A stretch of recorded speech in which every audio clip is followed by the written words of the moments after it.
It's the RetroStation 1989 Holiday Special.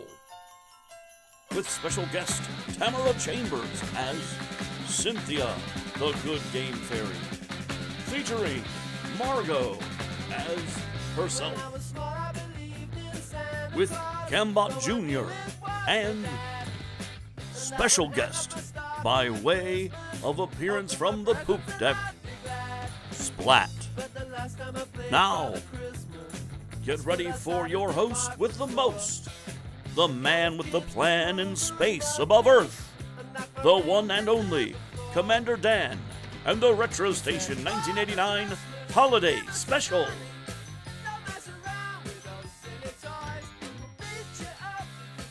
And welcome back, folks. Man, that was a long break, huh? Jeez, talk about commercials. Anyway, this is, of course, a RetroStation. It's the holidays, and we've got a little surprise for my little buddy. It's going to be great. But you know what? It occurs to me, hey, Margot, you know, we did one of the sponsors' requests, but I'm not seeing the rest of these on their list on this monitor here. Let's do an inventory of the hologram representation of my collection. Maybe I'm missing something. Also, is Splat's project almost ready? Affirmative, Commander. I think Splat and Cambot Jr. will be very pleased indeed. Boy, I hope so. Alright, well, let's get this inventory done, because I'm pretty sure Planet X wants games from some other planet than Earth, because I don't know what Plork's Quantum Quest is, but it sure ain't Disney. Indeed, Commander. Shall we educate them? Hey, yeah, let's go.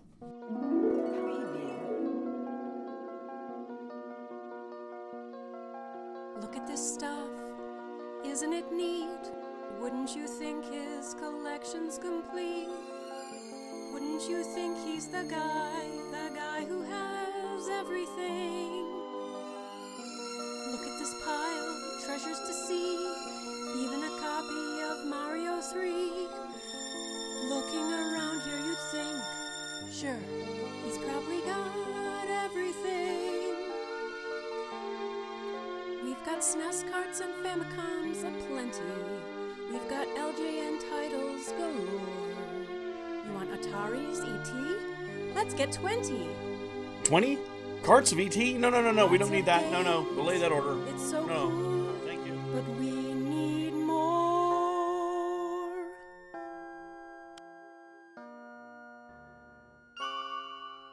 See this cart, work of art, Earthbound's really off the charts. When it comes to badass sequels, Battlefront just has no equal. Star Wars games, some are lame, some belong in the Hall of Fame. Goody Famicom's tremendous, and Yonoid, well, it's horrendous. Check out Toad, it's some too, and these badass turtle dudes. I even have the arcade version of both parts. Are they good? Hey, yo, you'll have to watch the show to see this cart, and this cart, and this cart.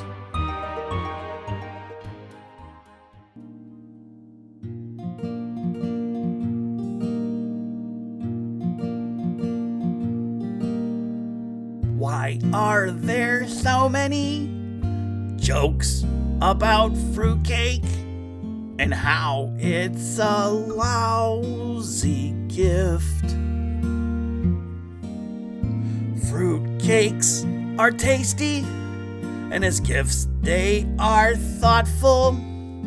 It is my Christmas wish. But so you've been told, but don't you dare believe it. Fruitcake's the best. Wait and see. Christmas is coming. I hope I get fruitcake. I hope Santa don't forget about me.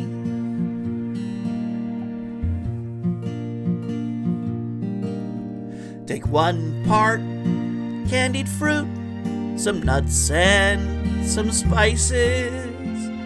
Add some spirits to taste.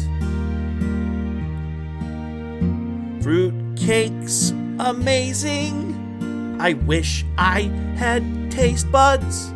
I just don't get all of the hate. Fruitcake means Christmas and sharing and laughter. Fruitcake could save all mankind.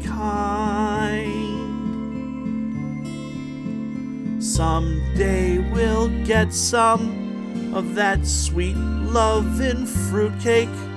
Camba Jr., dear Margot, and I. La da da dee da da do. I know that it's probably magic. I hope I get some kind of Christmas. I kind of wish it. The RetroStation 1989 Holiday Special will be right back after these messages from our sponsors at... You are looking at the perfect Christmas present. An amazing product of advanced technology that you could never, ever give at Christmas before. The incredible new Spectra system from Polaroid. We take your picture seriously. Pizza Hut, pizza to go. Pizza Hut, pizza to go. Pizza Hut, pizza to go. Pizza Hut Pan Pizza is a special way to warm the busy holiday season. So call ahead and we'll have it fresh, hot, and ready to go. Pizza Hut, pizza to go. On screen. Hey, Commander Dan. Thanks for the upgrade to my quarters. I sure like the poop deck, but this is even better. Glad you like it. And no matter what, little buddy, I promise you're going to have a great, fantastic Christmas. It's already pretty daggone sweet, boss. Well, you know what? I appreciate that. And I do have one wish left, so let's go. Let's try this one last time. Cynthia, good game fairy from across the cosmos. I have one last wish. Hello, I have heard your call.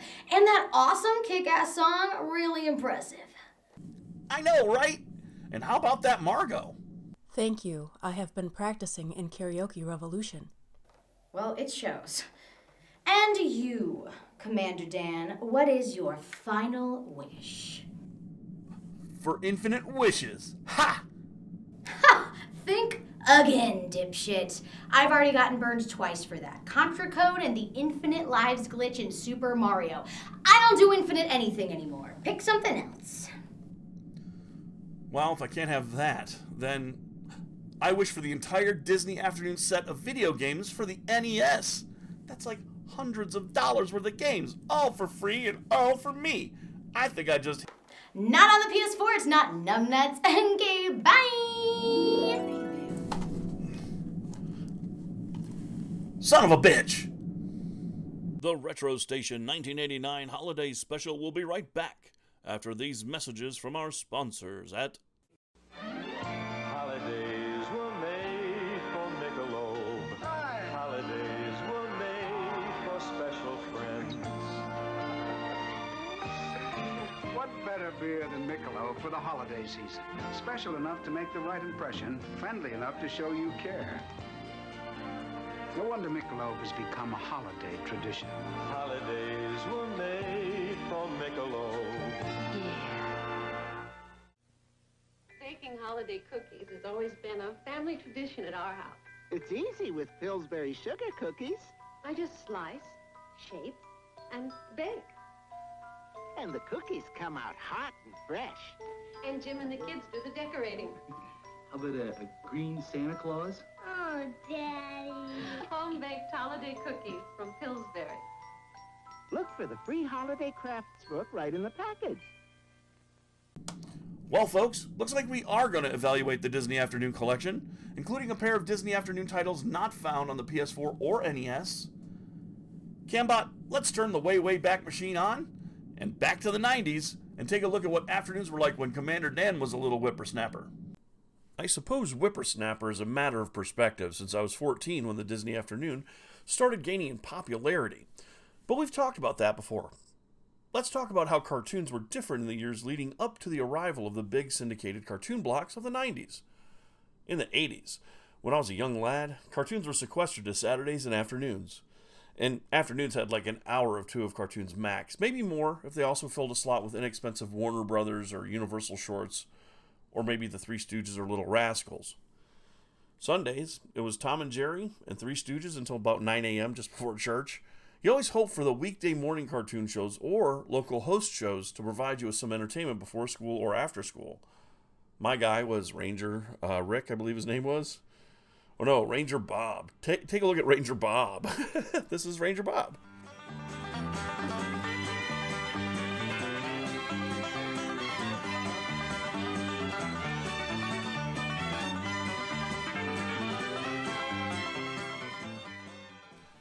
Now, we moved around a lot, so I usually found that the morning before school was where local stations would bury their anime-style shows.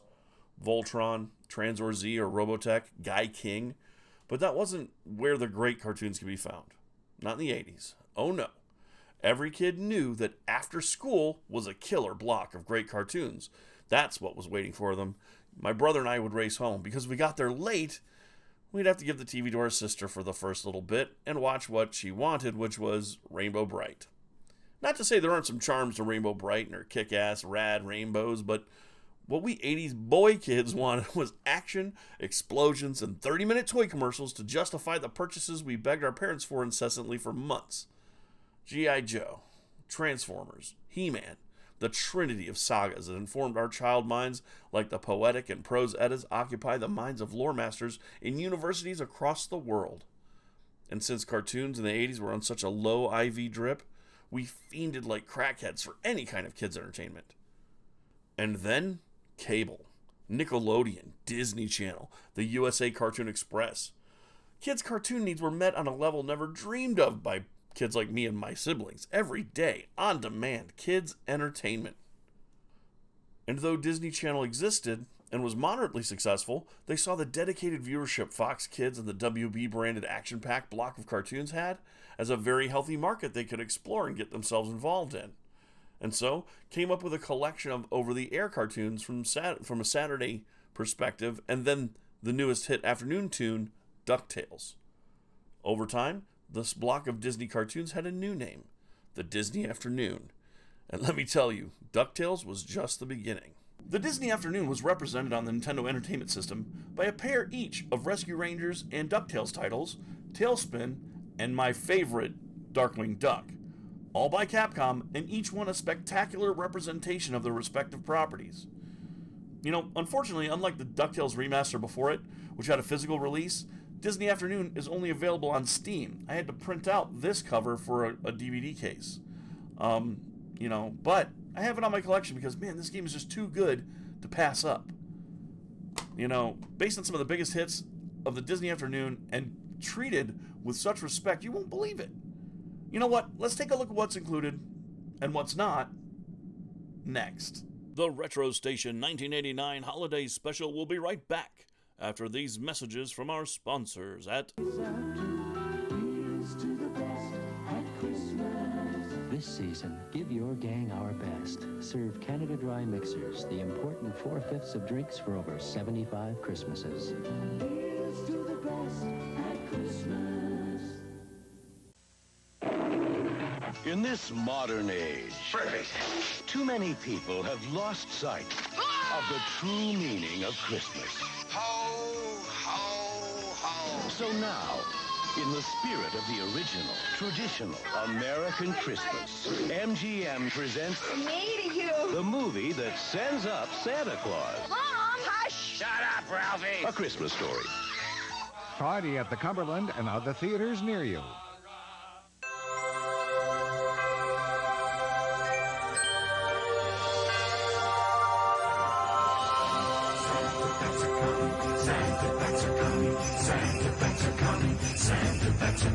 Santa coming to your town. Watch out, look around, 'cause we're coming to town. To your town. Santa, always going to come. Something magic in the night. Can you see it shining bright? New Coca-Cola Santa Packs, the only real holiday refreshment. Look for this display at your store. Holiday refreshments like we're free. Unwrap a Santa pack, it's always the real thing. Always Coca-Cola. Watch out, look around, we're coming.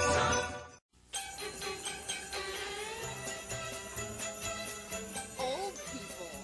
Slackers. Get a clue. Get a job. Get a haircut. Get some hair. Have some respect. Have some prunes. Why, I ought to take this and just give it one pocket. With new games like Ken Griffey Jr.'s Major League Baseball, Tetris Plus, and Donkey Kong Land 3, the world is a better place. Nice earrings. Nice hearing aid. What? The Disney Afternoon, a touchstone for Disney fans, 90s kids, and 80s teens who still like Disney cartoons, aka me. Were served well in the video game space by Capcom. From DuckTales to Rescue Rangers to Darkwing Duck and Tailspin, the games for the most part were solid video games. Even if you weren't a fan of the cartoons, the gameplay speaks for itself. And in the late 80s and 90s, we enjoyed some of the finest retro games of a console generation. And for 2 decades, they lay dormant, or actually, worse, held by a handful of retro game collectors in collusion with one another, driving the price of some of these games out of the reach of the non-gullible. Seriously, $300 friggin' dollars for Rescue Rangers 2? And DuckTales 2? $250? Look, these games aren't like common. They didn't sell well, but they're not rare. The number suggests there's 250,000 copies of each of those games out there. And not that many collectors right now who care enough to purchase them at any price, even a fair price. Anyway, I did a video about this nonsense called Rarity. It's about a documentary being pushed by people who would fleece gamers with zero shame by creating a bubble and then waiting for it to pop after they've got all your money. I digress, though. This is the holidays. And sometimes miracles can happen. And I might get my own copies. Who knows? One day. And Capcom and Disney in 2017 tried to make that wish come true for most people. They collaborated to resurrect these titles for $20. And you can still pick them up on Steam and the PSN network for $20 as well. Capcom worked with Digital Eclipse to bring back all 6 of the Disney Afternoon games on the NES, and added a museum function that allows you to check out character tests, game design notes, and advertising for the games. And more than the presentation, they added some quality of life increases to how the games played and the way they basically interacted with the player. I'll go over these features in the evaluation segment, but the Disney Afternoon wasn't just part of the NES console generation. There are 2 titles I want to touch on that need to be given their due here as well. First, let's talk about one of 90s kids' big faves of the Disney Afternoon, Goof Troop, a show about Goofy and his son Max trying to find common ground with one another against a generation gap and their wacky, bullish neighbor Pete's family, including Max's best friend PJ and PJ's sister Pistol. It was a wacky slice-of-life animated sitcom which spawned 2 films, if you can believe it. A Goofy movie and an extremely goofy movie. In 2000, which served as the finale for Goof Troop. Folks, I don't pretend to be a fan of the television show, but my wife introduced me to the movie, and there are gags and jokes in that flick that reminded me why Commander Dan, when he was a little Commander Dan, loved Goofy and thought he was hilarious. And my wife, she plays the voice of Margot here on the show, loved the Goof Troop video game, because she was more of an SNES era kid than I was, and I have to admit, Capcom did great with that game, balancing the theme and license with its puzzle and co-op gameplay, which I'll go into our next segment a little bit more, and it was just a perfect game for that license. But of the 2 Disney Afternoon games produced for the SNES, and also for the Genesis and Mega Drive, one of my favorites came out as I was just leaving high school for college, and I still love it to this day. The show got added to the Disney Afternoon, but was a square peg in a round block, basically. It was inspired by one of my favorite movies of all time, Who Framed Roger Rabbit, and the show's called Bonkers. Bonkers T. Bobcat, failed cartoon star, decided to make his life mean something by joining the human police force. Bonkers takes place in a world of humans and toons, who are all cartoons, which is of course confusing. And Bonkers is teamed up with Lucky Pickell, a gruff, no-nonsense detective who hates toons. Folk, the show was full of jokes, shtick, and I don't know why, but I just loved it. It was juvenile and kind of dumb, but for a guy anxious about life in college, it was a comfort to have a childish nonsense cartoon to look forward to in the afternoons while I was working out what I wanted to do with my life. So, we've got a great lineup here. So let's grab a mug of cocoa, some cookies, and gather around the old YouTube while I evaluate these slices of my youth. Okay, guys, you get tucked in. Cambot, put yourself in snooze mode. 10-4, Commander. You can't be up and about when Santa comes to visit. You got it, boss. All right, and Splat, you better tuck her down. Abel up. Whatever you do to be asleep, because Santa's coming. 10-4, Commander. Okay, Margot, I think they're asleep enough. Lock down their rooms and make sure we have radio silence down there while we take care of business. Affirmative, Commander. All right, you get started on the communications, Margot, while I get started on these evaluations. Let's go. The Disney Afternoon Collection features all of the NES Disney Afternoon games, DuckTales 1 and 2, Rescue Rangers 1 and 2, Darkwing Duck, and Tailspin. The collection has fantastic extras like the behind-the-scenes museum parts with art, commercial advertising from the time, and it's just a nostalgia blast. And most of all, in my opinion, this 8-bit rendition of the Disney Afternoon theme song. Check this out.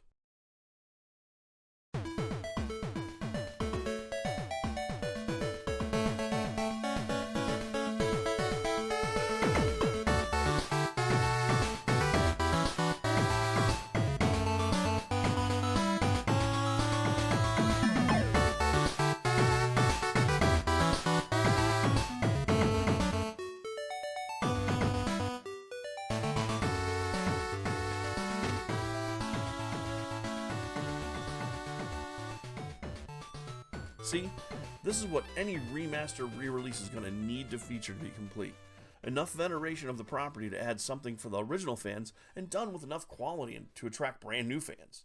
The new Aladdin, Lion King, and Jungle Book collection does much the same thing, and is offering rare and obscure versions of those games to boot. Games we will be taking a look at, maybe in a year or so. Maybe for our Disney December video game license to play marathon wonderfulness. Anyway, the way this collection was handled is AAA in my opinion. Starting with DuckTales, arguably the most popular game in this collection, spending 3 years in the top 10 in Nintendo's Pack Watch Countdown in Nintendo Power, and they listed that as their number 6 greatest NES card of all time. So I guess that's including all 3 Super Mario Brothers, Metroid, Zeldas, and then it's, boom, DuckTales, a woo-oo. Even Famitsu, the Japanese magazine that treats video games the way Sporting News treats baseball box scores, meaning serious as all hell, considers it one of the 10 best NES games of all time. And that's for good reason. We've covered DuckTales in the past, and it got a license plate easy, knocked out of the park. I mean, of course, not just nostalgia, the game is just fantastic. But this collection includes the second game in the DuckTales series, which has more secrets, better gameplay, and, the music is just almost as good. More diverse levels, too. The additional gameplay types over its 5 levels and optional 6 make the game terrific fun to play, and its late in cycle release makes it rare, which is interesting to consider because there are no sales numbers that have been talked about in specific terms, just less than its predecessor, and the wiki only has citations from 2011, but many edits that seem to knock out exactly how many there are out there. Gee, I wonder who that helps out. Again, I don't want to talk about this. It's a very Scrooge-like mentality to even think about people being like this, but that's how it is, and it really kind of stinks. That's why I gotta wish upon a star and ask a friggin' good games fairy just to get my hands on one of these games, much less all 6 of them. I mean, the cart, by the way, before they started blacking out the information, was going for about $40 a shot. And since that narrative rarity began, the value only goes up and up to almost $400. But that's not what this is about. It's about the value the game has as a game, and boy, it's very good. It improves on some things, it keeps everything that works from the first. It being included and its sequel just gives this game not just a license to play, but probably a Hall of Fame mention. You know what I mean? Moving on to the Rescue Rangers games, which I love both of these. The first game revolves around the Rescue Rangers battling Fat Cat to rescue Gadget, and then overthrowing the fat arch criminal. Spider-Man as a Rescue Ranger is confirmed. And in the sequel, Fat Cat returns. This time, Fat Cat is using an ancient urn to overrun the city with undead spirits to get rid of the Rescue Rangers once and for all. The game plays a lot like Super Mario 2, except it's 2 players simultaneous. And the second game whips the speed into a frenzy, and really switches up the enemy types and adds things to the environments to keep it fresh, even though some of the environments are kind of repetitious from the first game. The Capcom action touch is welcome here, and the speed and basic gameplay fits the colorful and childlike surroundings, perfect for beginners, and the endgame difficulty trains up new players and challenges seasoned players for what feels like a well-earned victory. The second in the series is a step up in action and difficulty, but definitely manageable. Another thumbs up and definitely a point in the column of license to play. When Tailspin came out, I was out of high school, but the premise definitely interested me. Air pirates and Baloo the Bear as a Humphrey Bogart air captain like Bogey's character in The African Queen, I was sold. When Shere Khan was introduced as a kind of villainous robber baron, I was doubling down and all in. Now there are two Tailspin games, the first of which I'll talk about is for the Sega Genesis and Mega Drive, Tailspin by Sega. Baloo and Kit, the high-flying delivery boys from Hire for Hire, enter a flying contest with a government contract as a prize. And of course, Khan Industries is looking to capitalize on this situation as well. Shere Khan's company goes first in the competition and finishes their delivery run in 7 days. And the game begins with Kit and Baloo needing to collect 10 boxes of cargo around 8 places in the world while avoiding Khan's punk-ass flunkies. There are shooter stages in the Sea Duck, airport stages where you fight against Don Carnage's goons and Khan Industries heavies, and finally the different places to pick up the packages all over the world. The game has a lot going for it. Terrific sprite work, and the music kicks ass, making great use of the Genesis' sound chips, especially when played on a Model 1. But the gameplay is stiff during the side-scrolling shooter stages, and the rest, well, it's basically Green Dog, Tasmania, any of the Sega-produced side-scrollers that were also ran to Aladdin or Earthworm Jim. So it's hard to say, if this game is a classic, but it's definitely a respectful representation of the license. However, we get to the Capcom NES version included in this collection, and, it's a unique and difficult shooter that plays like an arcade game, trying to pick your pocket of every quarter you ever earned washing dishes or mowing lawns in your entire childhood. The difficulty here doesn't spike, baby. It starts at hard and goes to, Mom and Dad, why did you have me at all if life is going to be this difficult? This is a toy for crying out loud. Watch this. Just watch. The game plays like a shooter, but it's slower than a bumblebee fart. And there's no fast action from 1941 to be found here. And that's a joke, because 1941 is slower than a bumblebee's fart on molasses. This game is very slow. It's not fast. Hell no biscuits. This Sea Duck is equipped with what I can only imagine is a full-bore Civil War era cannon loaded with cannonballs who only ever dreamed of being glaciers in their whole life, and it's difficult to describe how shitty this game controls without sending you stockings stuffed with Tylenol PM and surgery-grade anesthetic to get you into the flow of these horrid, difficult controls. The sprite work and peppy tunes are great, but they do more to enhance the feeling that this game is moving through molasses rather than less, and over its 6 levels and interstitial Cloud Kicker bonus stages, it fails to compel most players to face the brick wall of challenge to see what comes next. The final game on our list, Darkwing Duck, and you know how I feel about the TurboGrafx version. It's heinous. But the NES version, as Capcom's best effort thus far with Disney titles, is a run and gun, taking a lot from Mega Man and even from DuckTales 2, and it proves to be the summation of all the experience the Capcom Disney team could muster to create a classic. But is it a classic? Well, no. It's very, very good in terms of licensed titles. It's probably in the top 5 licensed titles for the NES by Disney or anyone else. It's got 6 levels where you can pick your foes. You jump, hang, use different types of ammo in your gas gun to bring the city to peace and justice against some of Darkwing Duck's most dangerous and wild and outlandish foes. Darkwing Duck, the terror that flaps in the night. But the game has some flaws, like the hitboxes, as in Rescue Rangers 2, are kind of choppy and weird, and trying to figure out that kind of range is a difficulty spike. The game begins at a medium-high difficulty and ends on a Mega Man 4 Wily stage level of difficulty. So it is up there and it is punishing, but the ending is pretty much worth it if you like Darkwing Duck. If you like this license, this is one you'll want to get. But now we have one final question here to ask about the entirety of this collection of the Disney Afternoon games for PlayStation and Xbox and Steam. And that question is, so, does the Disney Afternoon by Capcom have a license to play? You know, I love these games. Even the crazy expensive nonsense that's on here. And there's a small place in my heart for Tailspin. I like the cartoon enough to say, try the game out, especially if you get the collection. And, well, you get your own opinion. Tell me down below what you think of Tailspin. Anyway. Wow. I'm disappointed my wish wasn't granted in the way I hoped. I have to admit, Cynthia was a magical addition to my favorite time of the year. And you know, really, honestly, if we're being honest here, I kind of wasted it on a set that I already had. Because I just really wish that, you know, Splat has a great holiday. Just a fantastic Christmas. Man, if I could take that wish back, I'd give it right to Splat. And give him all the wonderful fruitcake, I guess that's what he likes, that he could ever eat or ever look at and contemplate.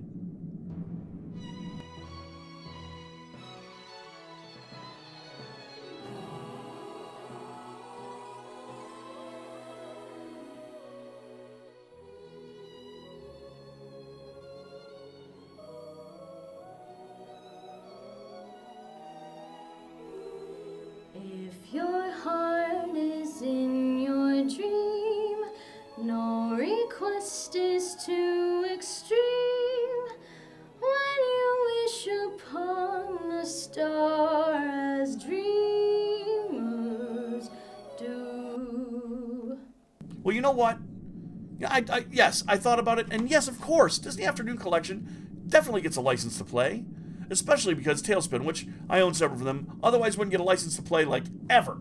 So it's its little Christmas miracle of its own. So, anyway, let's, you know what? Cambot Jr. Splat should be getting up right about now. Let's peek in on them.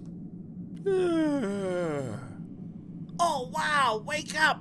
Wake up, Mode Cambot Jr. Santa came, and he left us... Online, Splat. Wow! Fruitcake!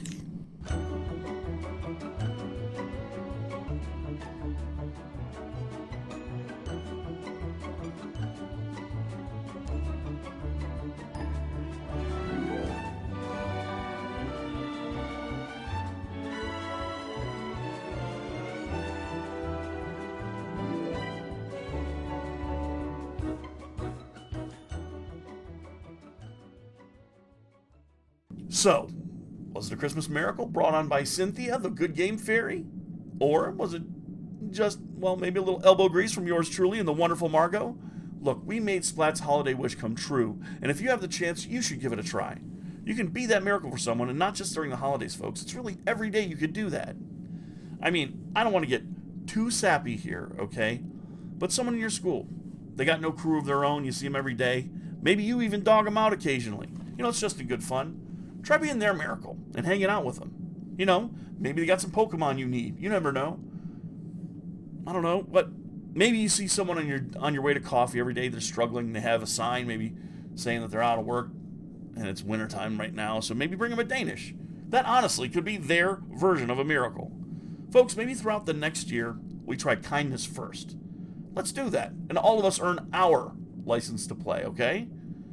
Anyway, that's my Christmas wish. That we all try to be kinder, love more, and give a damn enough to try and understand one another. But more than that I've ever said, more than the Christmas wishes, more than all the fruitcake in the world, more than all the rare video games I could ever want, always remember, always, to stay retro. Merry Christmas, everybody, and happy holidays.